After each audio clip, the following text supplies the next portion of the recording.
My favorite constellation in the night sky is the Southern Cross, because it doesn't matter where you are, you can find out where due south is. It's such an amazing thing for navigation. And there are 4 bright stars in the Southern Cross, and we've got 4 bright stars with us today. And it's my pleasure and privilege to introduce them. The first person I'll introduce is Jade. Jade, they all describe themselves to me. He's a recently returned expat after living for 20 years in China. He's a food tech, impact venture, social enterprise expert, and he believes in food being a force for good and has got lots of plans for Auckland. Kenneth Leong, he's been a Kiwi since he arrived in the 1990s from Malaysia as an international student. So a rare breed today. He builds companies and supports international trade and investment deals.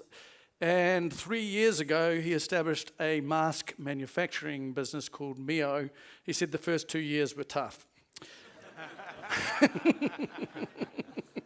And then with us is the irrepressible Helen Klisser. She's recently returned expat after 30 years in Connecticut in the USA.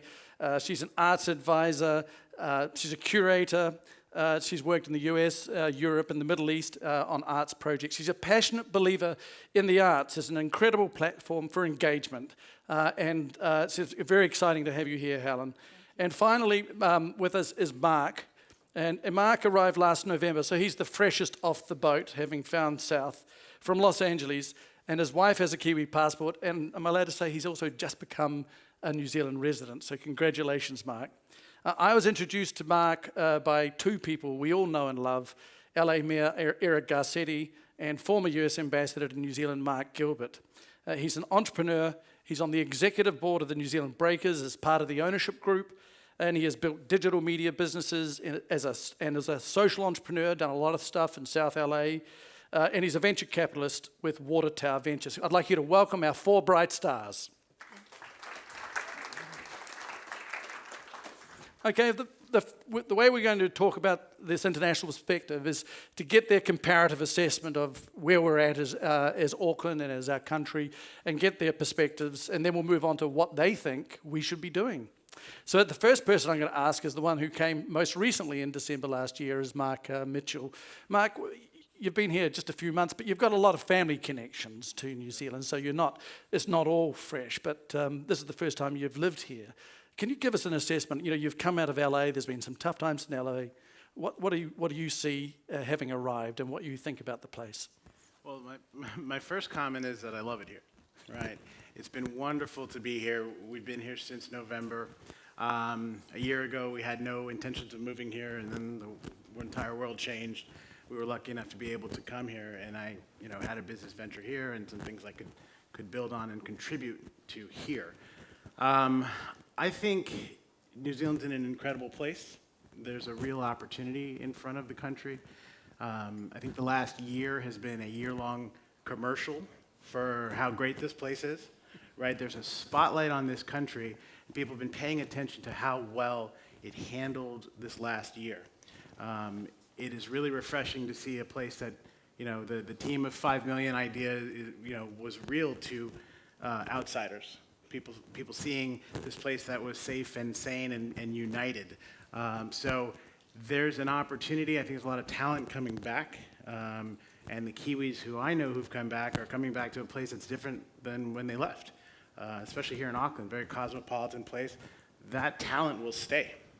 I think for foreigners, they kind of fell into 3 camps, as far as their idea of New Zealand. They'd either visited here and they loved it, and there's this place that's beautiful, really nice people, or they had a friend who visited here who loved it and told them about a place with nice people, it's really beautiful, or they were just big Lord of the Rings fans, right? So there's like 3 different camps, and again, the spotlight is on this country.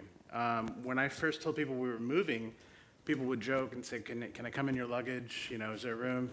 And then when things got really hairy in the United States, I got phone calls where people were like, no, I'm serious. Like, how does this work? Is there a way for me to come to this place?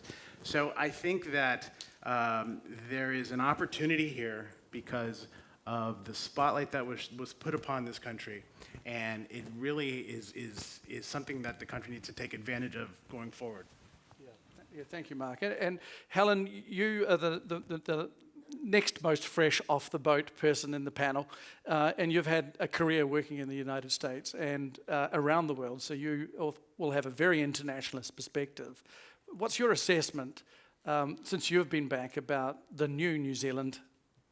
Well, like Mark, I'm on my knees, so grateful to be here. It is a very different New Zealand to when I left 33 years ago, and at the same time, there wasn't a day that went by in the States where I did not contemplate coming back to New Zealand. There's been this undertow of coming back here, but at the same time, the richness that New York, Connecticut was holding in the arts was irresistible. And one of the saving graces for me was the Kia network of whenever there was a New Zealander in New York, we all gathered. We couldn't get enough of them. So coming back, it was not intentional to stay here. I came with one suitcase. I left a house and a car in Connecticut, and only last week sold it all, and it was packed virtually, and I'm actually here.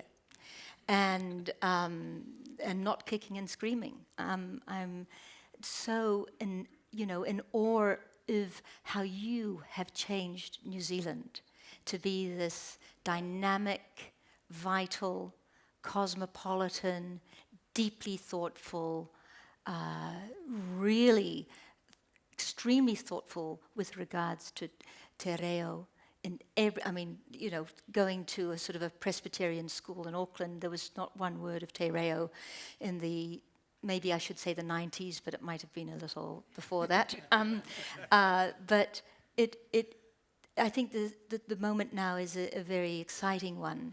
And as you said, Mark, it's, everybody loves New Zealand. And I had so many friends in Connecticut almost reach out in dead seriousness when President Trump was still in power, saying, Helen, you have no idea how frightening it is. We have no way of getting out. And really concerned about civil unrest and mayhem. So not to be dramatic, but I think we're lucky to be here. Thanks, Leon. Yeah, thanks, Helen. And Jade, you've been back about the same amount of time as Helen. You're in 20 years in China. Again, you've got a unique perspective, an internationalist perspective. How are you seeing, how you assess where we are at the moment in New Zealand and where we've come from? Yeah, from a personal point of view, coming from living in Beijing for 20 years to moving to Waiheke, it's what's not changed. That's on a very personal front. And I think what I've noticed, and because of that extreme and contrast, over the years, I've had a hand on heart, bit of a greenie. I really value the natural assets of New Zealand and how that works with business. And that's really my passion. And so, as an economist, it's all about the efficient use of resources. And so, to me, green ecology and whatnot, and green business works with that efficient use of resource. And in the past, I've had these conversations with Kiwis, and it's been more conversations around house prices, growth, job prospects, sport, obviously rugby. But I have noticed the conversations in the last 12 months has moved. It's about family. It's about the land, the ocean, passions, hobbies, interests, and a lot more connection with society. And I feel that pause has given New Zealand a chance to really reassess what makes New Zealand and why do we want to live here? Why do other people want to come here? Rather than just the daily grind of getting ahead and making a buck. So to me, that's been the biggest change in terms of those conversations and that engagement on those topics. And probably the other point would be my generation, Generation X. I'm seeing a lot of people coming back who are here to put roots down. And in the past, it's been about coming back, get a job for a couple of years, let's work out a next stop, maybe head back offshore again. But there's a very changing conversation. It's about, I'm now here for the rest of my life, or at least the foreseeable future. And that means you've got talent that's willing to put heart and soul into the city where in the past they were maybe just passing through before they get a gig in Sydney, or maybe there's another job up in New York. So I think it's a different mindset when we're engaging, especially entrepreneurs, investors, and just that brain gain, which we haven't seen in since when. Exactly. Yeah. Yeah, well, that's great. Now, moving to Ken. Ken, you've been here for 20 years, but you're very connected throughout Asia Pacific and also across Auckland. And so you're an insider, but in some ways you're probably, like many people think, as an outsider as well. So how do you assess where Auckland is at and where we are at the moment? Yeah, Leon, can I start by just highlighting a number of missed opportunities for Auckland? For starters, in terms of this Aussie bubble, it's a good start, but we're not even having a conversation about opening up to other places such as Taiwan or Singapore. The Singaporeans are very, very keen for us to open up a bubble with them, and we're not even having this conversation. Why is that? Why are we so conservative in terms of assessing and even talking about the possibility of opening up more bubbles? And now, this morning I had a look on my Twitter feed and I saw that an MP posted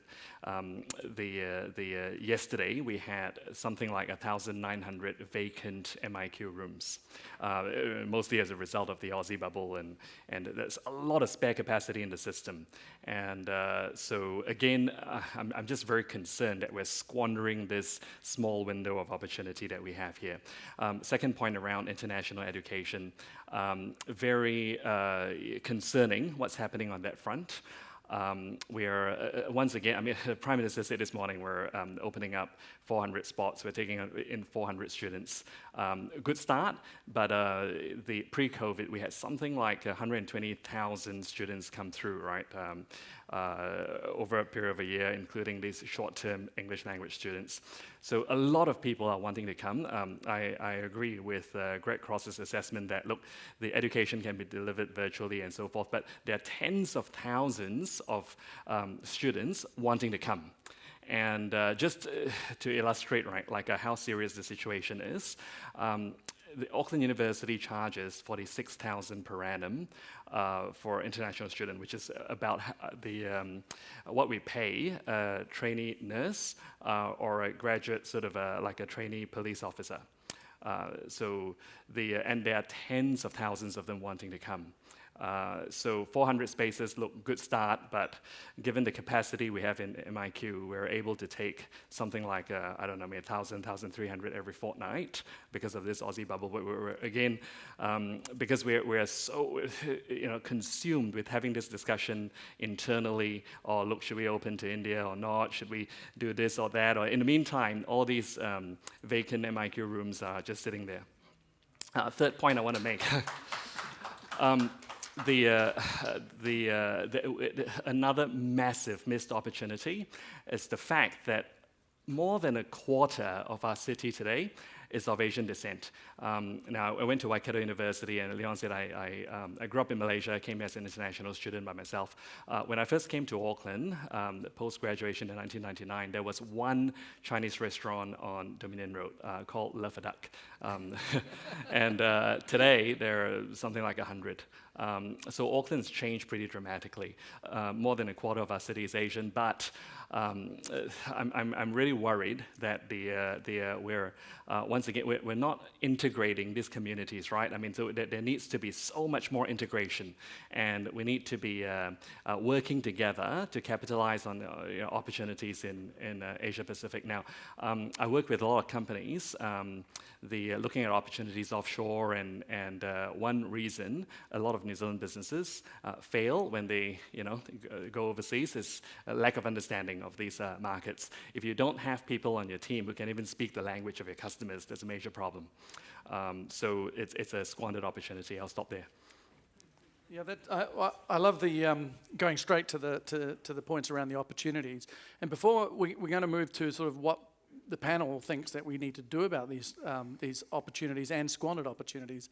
Before we do that, are there any other opportunities you think that we should be focusing on at the moment, or ones that we're at risk of not taking at the moment? How about you, Helen? Have you got any sense of that, or Jade?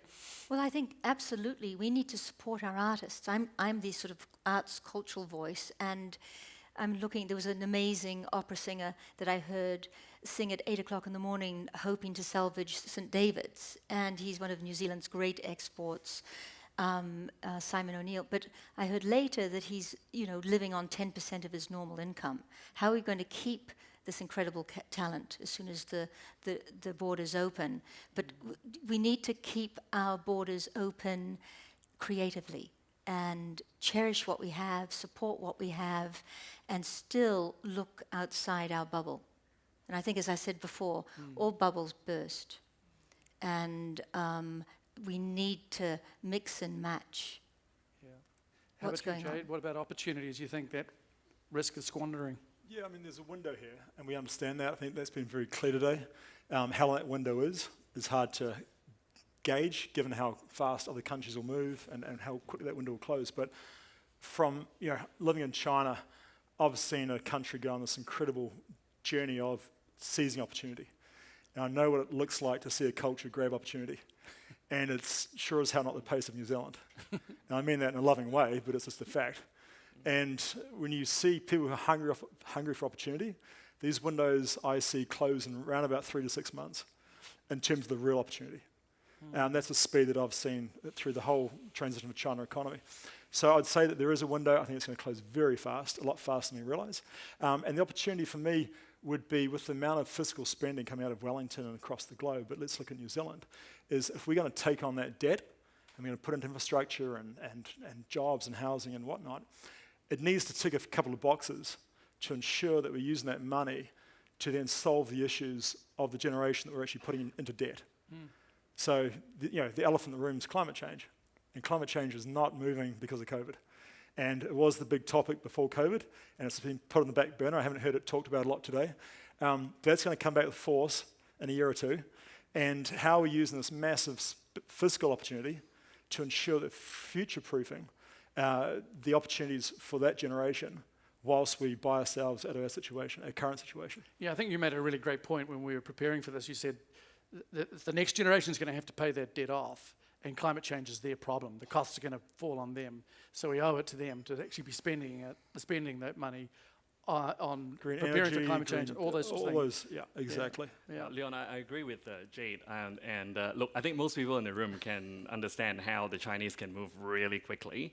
But what's concerning is that even the Brits are moving, like at pace. Not in a good way. I mean, okay, I should explain myself. The Brits actually allowed something like 85,000 students, so over 85,000 foreign student enrollments from outside the EU. So record high numbers, huge numbers from India and China, our traditional export education markets. So the kids who were planning to come here are now choosing to go to the UK. The Canadians have opened up as well, the Americans have, and the Aussies are shortly going to as well. I mean, we are absolutely a laggard in this regard. So it's we can see how the Chinese can move quickly, but our traditional competitors are also moving at pace. Yeah, I think your point about Singapore and Taiwan, that's 30 million consumers. We've got a fantastic free trade agreements with both countries, and their performance around COVID is as good as ours. It's just absolutely a no-brainer. Yeah, but why is no one asking the question, why are we not even talking to them about a reopening timetable? And yet student enrollment is up domestically for AUT. I'm the ambassador there. And so student enrollment is up, budget is down by $30 million. And so where's the faculty? There are cuts there. There needs to be also government assistance to keep, education's our number one international students pay for a lot of, high schools, right? The tennis courts, the basketball courts, that's paid for from international student fees. Yeah, we need to move to actions, because I love actions. Okay. Because last year, some of the discussions out of the panel became really powerful actions. So I know I've challenged you to say, well, okay, these are the opportunities that we need to take. So, and I'll start with Marc, because he hasn't said anything for a wee while. Start with Marc. What do you think the opportunities that we should be taking? What are the actions? What do we need to do as Auckland to achieve that? Well, I think we talked a lot about all day. We've heard about technology. I come from technology. That's important. But I think it's important for the country to identify need, right? There are other categories. There are other types of people. I talked to people. I spoke to a friend who's a doctor. Said there's a shortage of doctors. Okay, so let's figure out a plan to identify that number and open it up with strong criteria. You don't have to change standards or lower standards, but to fill that need. And because, like I said, I feel like this country's in the driver's seat. I agree with Jade, though, the window is closing. So what's the criteria that's added? Do those doctors need to teach a class? Do they need to serve underserved communities as part of their entry here? This type of thing, that's just an example, but this type of thing needs to happen now. This is not a plan that's going to get rolled out over the course of 3 years or 4 years. Like, this window is closing. If you use that example, you could put together a small program, and you'd have a line out the door, people trying to get here. So what are the categories? Identify them and act on them. I think it's about being bold. I think it's about being aggressive. To Kenneth's point about the pace, right? You can identify them, but you got to act. You got to act now. And it doesn't have to be all things to everyone. Identify the handful of things that are doable and that are right in front of us and make it happen. Yeah, I want to touch on, and we talked about what are those, I think today is called the Petri dishes of innovation and the tech hubs and what Marc's leading to, what are those points? And I mean, I've spent 25 years up in Asia selling food effectively, New Zealand provenance food. And if you look at any statistic, basically food is going to hold up the New Zealand economy for the next 5-10 years until tourism education find a way through these challenges that Kenneth mentioned. And what is that food market? It's Asia. I mean, let's cut to the chase. Asia is the golden goose for New Zealand. It saved us during the GFC. It'll save us again after COVID. And I've got friends back in Beijing. I speak to my team up there on a regular basis. We just did the biggest sales in 5 years last month in the company that I exited last year. That's a year after the biggest catastrophe in Chinese modern times. Yeah. That is how quick that economy is back up and running. So if we look at that, though, there's an opportunity and a threat. The threat is that a lot of these Asian countries are now acutely aware of the food security issues from an American trade war or Cold War potentially, and also the fact that countries like Singapore that produce 2% of their food are now having a goal to produce 30% of their food by 2030. It's called 30 by 30. What does that mean for a country like New Zealand that has relied on these markets to prop up our economy? What it means, like Professor Gluckman talked about this morning, is an urbanization away from this historical ruminant economy. And we're moving towards future foods and food tech. And food is going to go away from the pastures and it's going to come into the cities. And basically imagine microbreweries all around the city producing fat, carbohydrates, and protein. That's where it's heading, especially in these Asian markets that want food security.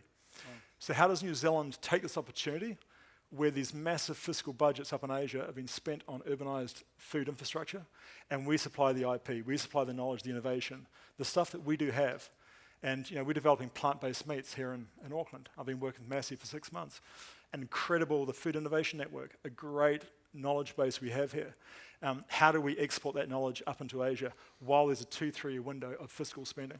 And that's the challenge. And if we don't, the flip side is you then, as they become self-sufficient, we lose those markets over time from our traditional sectors.